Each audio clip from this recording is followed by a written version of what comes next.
완벽한 스펙을 갖춘 한 제국의 최고 엘리트? 누가 봐도 탄탄대로인 화려한 삶을 살던 그가 하루아침에 살인자가 되어서 아무도 찾지 않는 황량한 사막으로 도망칩니다. 진짜 극단적인 변화죠. 맞아요. 게다가 무려 40년 동안 남의 양떼나 치면서 세상의 기억 속에서 철저히 잊혀진 80세의 초라한 노인이 되거든요. 네, 그야말로 완전한 추락이죠. 자, 보통 사람이라면 이 지점을 약간 인생의 완벽한 몰락이자 비극적인 엔딩이라고 부를 겁니다. 그런데 놀랍게도 오늘 우리가 이 심층 탐구에서 파헤칠 텍스트는 이 처절한 바닥, 완벽한 몰락의 지점을 가리켜서 진정한 구원의 시작이라고 부릅니다. 아주 흥미로운 역설이잖아요.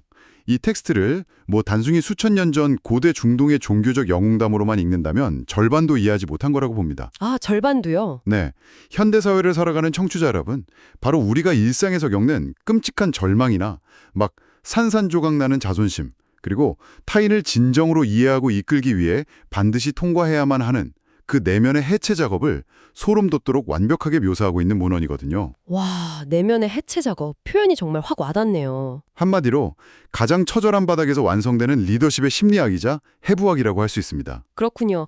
그래서 오늘 심층탐구의 미션은 한 인간이 철저하게 부서지고 그 부서진 틈 사이로 어떻게 진정한 공감과 리더십이 채워지는지 그 메커니즘을 여러분의 삶으로 가져오는 것입니다. 네, 아주 기대가 됩니다. 오늘 우리가 다룰 출처 자료는 아주 깊이 있는 한 편의 성경 공부 교재입니다.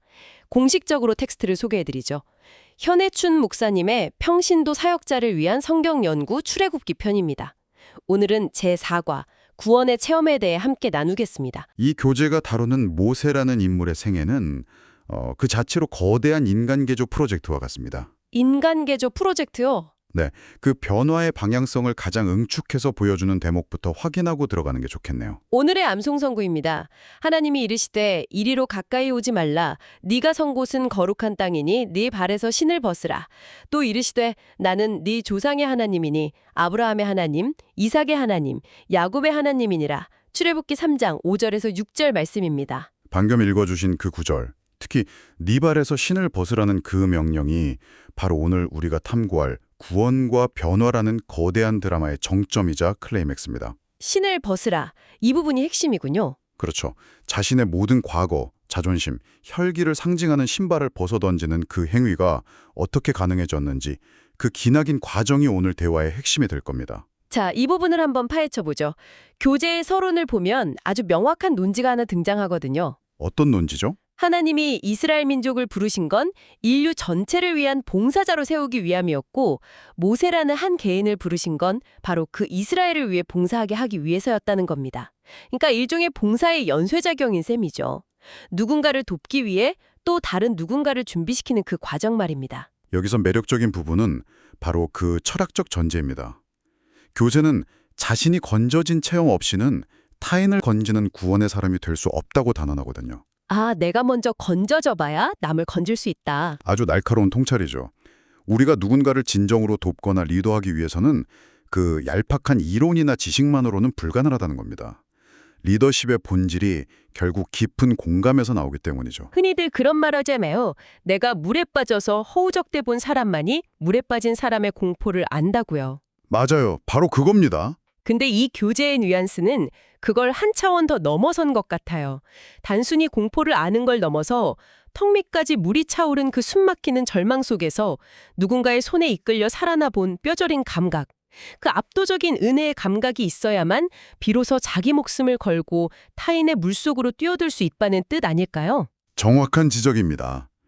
타인의 고통을 머리로 이해하는 거랑 내 생존의 경험을 통해 뼛속 깊이 체화하는 건 완전히 다른 차원의 문제잖아요. 그렇죠. 차원이 다르죠. 모세가 위대한 리더가 될 수 있었던 건 그가 막 능력이 뛰어나서가 아니라 평생에 걸쳐 숨막히는 죽음과 절망에서 건져지는 체험을 진짜 반복했기 때문입니다. 그렇다면 도대체 어떤 구원의 체험들을 거쳤는지 구체적으로 따라가 보겠습니다. 교재는 이를 5가지 단계로 나누어 설명하고 있습니다. 첫 번째 내용입니다. 1. 영아학살에서의 구원. 우선 모세라는 이름의 뜻 자체가 물에서 건져내었다는 의미라는 점이 너무나 상징적입니다. 이름부터가 벌써 스토리의 핵심을 담고 있네요. 맞아요. 당시 시대적 배경을 보면 이 이름이 얼마나 처절한지 알 수 있죠. 네, 당시 이스라엘 민족은 애굽, 그러니까 이집트의 노예였거든요. 근데 인구가 막 늘어나는 걸 두려워한 국가 권력이 갓 태어난 히브리 남자아이들을 모두 나일강에 던져 죽이라는 명령을 내렸어요. 와, 진짜 끔찍한 시대네요. 합법적으로 갓난아이들을 학살하다니요. 맞습니다. 시스템이 만들어낸 끔찍한 폭력이죠. 그 속에서 모세가 살아남을 수 있었던 건 교재의 표현을 빌리자면 부모를 잘 만난 덕분이었습니다. 갓 태어난 아기를 석 달이나 숨겨서 키웠다는 건 그야말로 왕의 코앞에서 벌인 고도의 비밀 작전이자 목숨을 건 저항 아닙니까? 발각되면 온 가족이 몰살당할 텐데 정말 대단한 용기죠. 모세의 부모는 단순히 자식을 맹목적으로 사랑한 걸 넘어섰어요. 아이의 준수함, 즉 그 안에 담긴 가능성을 꿰뚫어보는 통찰력이 있었던 겁니다. 통찰력도 통찰력이지만 저는 그 치밀함에 진짜 놀랐거든요. 아, 그 갈대 상자 이야기요? 네, 더 이상 아이를 숨길 수 없게 되니까 갈대 상자에 역청을 발라서 나일강에 띄우잖아요.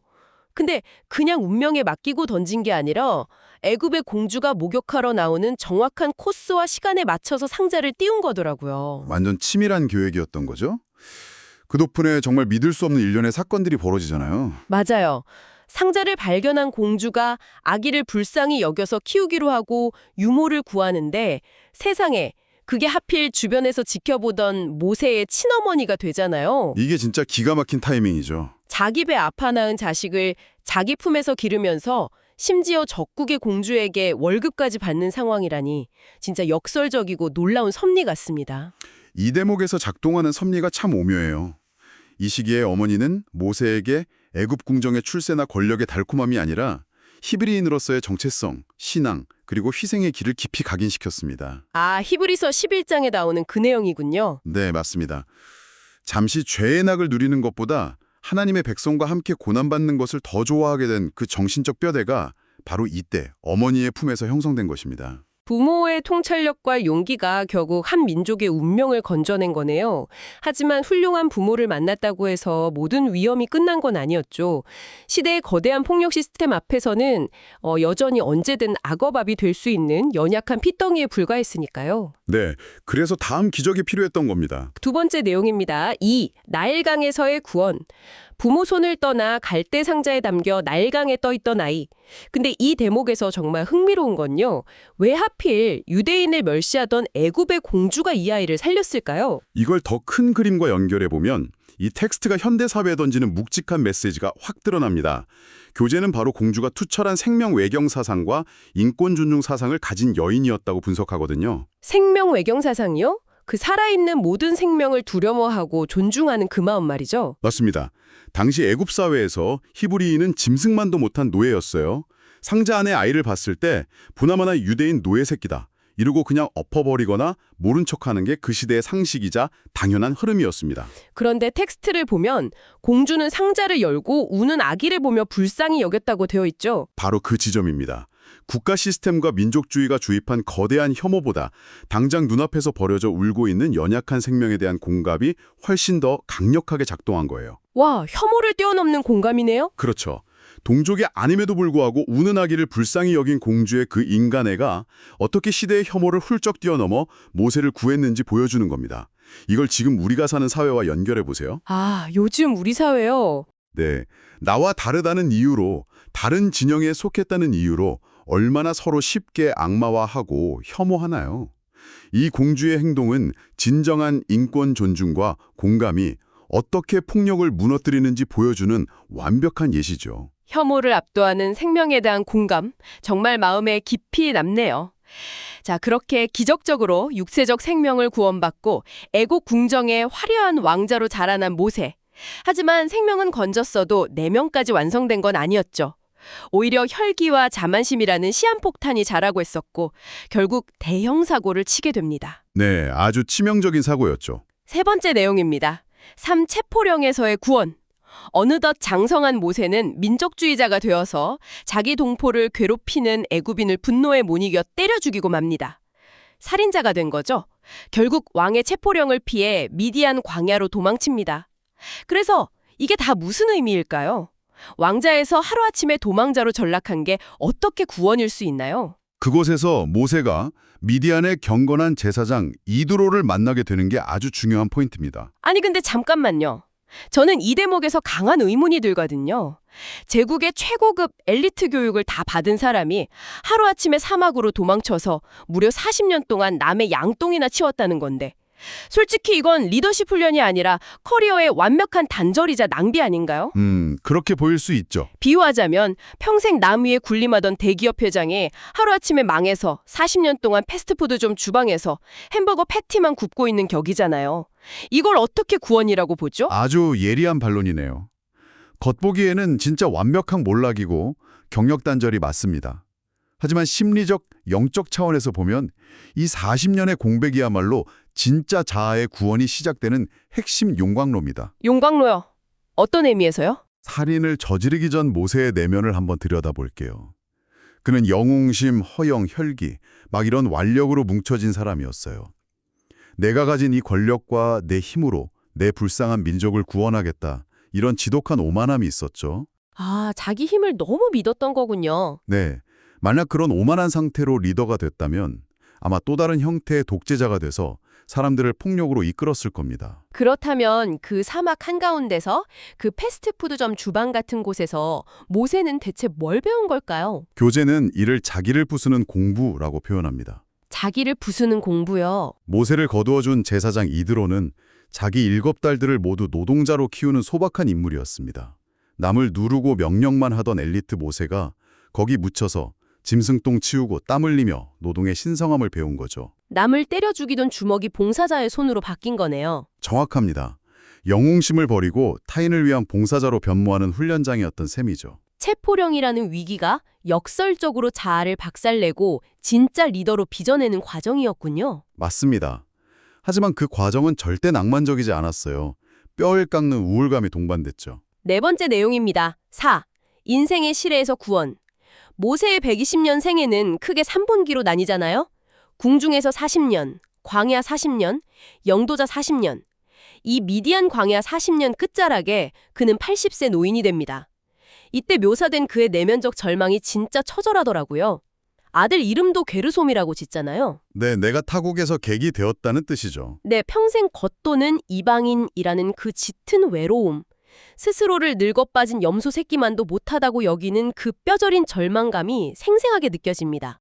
완벽한 제기 불능 상태에 빠진 겁니다. 그런데 교재는 깊은 시래야말로 진정한 구원이 필요한 순간이라고 강조합니다. 아, 오히려 가장 필요한 순간이다. 네, 완전히 바다를 치고 항복하는 그 절대 절망의 순간. 이 제로 포인트가 역설적이게도 구원이 침투할 최적의 타이밍이라는 거죠. 에고가 완전히 0이 되어버린 순간이네요. 우리 삶도 똑같아요. 거대한 벽에 막혀서 내 커리어나 인생이 끝났다고 느끼는 그 무력감의 순간 있잖아요. 젊고 교만할 때는 안 보이던 길이 그 한계를 통감하고 몸부림칠 때 비로소 열리는 거죠. 그래서 하나님이 모세를 호렙산으로 인도하신 겁니다. 철저한 시래가 결국 하늘과 주파수를 맞춰준 거군요. 그렇게 바닥을 친 80세의 노인 모세가 호렙산에서 평생 잊지 못할 신비로운 현상을 봅니다. 5번째 내용입니다. 5. 떨기나무에서의 구원. 불이 붙었는데 타서 없어지지 않는 떨기나무의 이미지. 저는 이게 너무 강렬한 시각적 은유 같아요. 이 메마르고 가시만 남은 떨기나무, 마치 80세의 바싹 마르고 상처뿐인 모세 자신을 보여주는 것 같지 않나요? 와, 그 통찰이 바로 교재가 짚어내는 가장 깊은 신학적, 철학적 분석입니다. 이 대목이 제일 중요해요. 이걸 이해하려면 창세기 3장으로 가야 합니다. 창세기 3장이면 아담과 하와가 타락하는 그 장면이요. 맞습니다. 타락 직후 땅이 저주받아서 가시덤불을 내잖아요. 성경에서 가시는 저주받은 본성을 뜻해요. 그리고 생명나무를 차단한 게 바로 화염검, 불꽃이죠.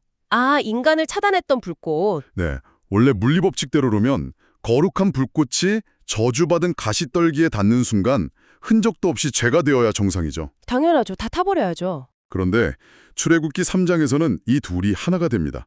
저주받은 인간 안에 거룩한 신이 거하는데 인간이 파괴되지 않고 오히려 변화와 구속의 상징이 되는 거예요. 와, 불타는 가시떨기가 그런 뜻이었군요.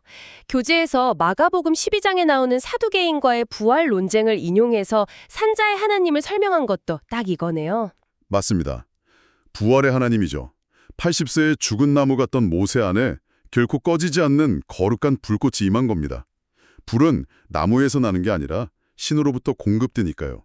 그래서 개인이 비로소 완벽한 하나님의 사람으로 완성되었군요. 네, 살인자나 도망자가 아니라 내면이 정화된 진짜 리더가 된 거죠. 정말 압도적인 스토리입니다. 그 불꽃 속에서 상처와 과거라는 신을 온전히 벗었을 때 비로소 민족을 구원할 리더로 재탄생한 거네요.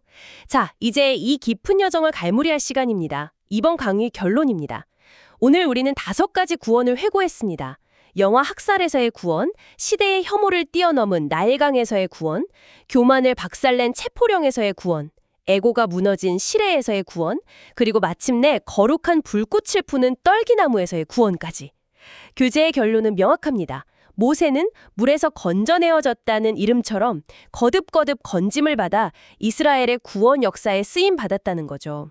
이 길고 처절한 과정은 다 이유가 있었습니다. 교재에 참 멋진 문장이 있죠. 사람은 자기가 고생한 만큼밖에 남을 이해하지 못한다. 아, 고생한 만큼밖에 이해하지 못한다. 네. 청취자 여러분, 진정한 리더십과 타인을 돕는 힘은 나의 완벽함이나 화려한 스펙에서 나오는 게 아닙니다. 내가 철저히 결핍을 겪고 부서져 본 경험, 그리고 거기서 구원받은 그 상처 입은 경험에서만 진정한 공감이 흘러나온다는 게 오늘 가장 중요한 인사이트입니다. 고생한 만큼 남을 이해한다. 정말 묵직하게 가슴을 찌르는 문장이네요. 오늘 이 이야기를 듣고 계신 여러분께 질문을 하나 던지고 싶습니다. 오늘 여러분의 삶 속에 놓인 턱 밑까지 차오른 나일강이나 모든 걸 내려놓고 도망치고 싶은 미디안 광야는 무엇인가요? 다들 각자의 광야가 있겠죠. 네, 어쩌면 그 깊은 시레와 가시떨기 같은 초라한 현실이야말로 여러분을 진정한 도움의 사람으로 빚어내기 위한 거룩한 불꽃이 피어날 자리일지도 모릅니다. 오늘 심층탐구가 여러분께 작은 위로와 통찰이 되었기를 바랍니다. 끝까지 경청해주신 여러분의 귀한 시간에 깊이 감사드립니다. 우리는 다음 심층탐구에서 또 뵙겠습니다. 감사합니다.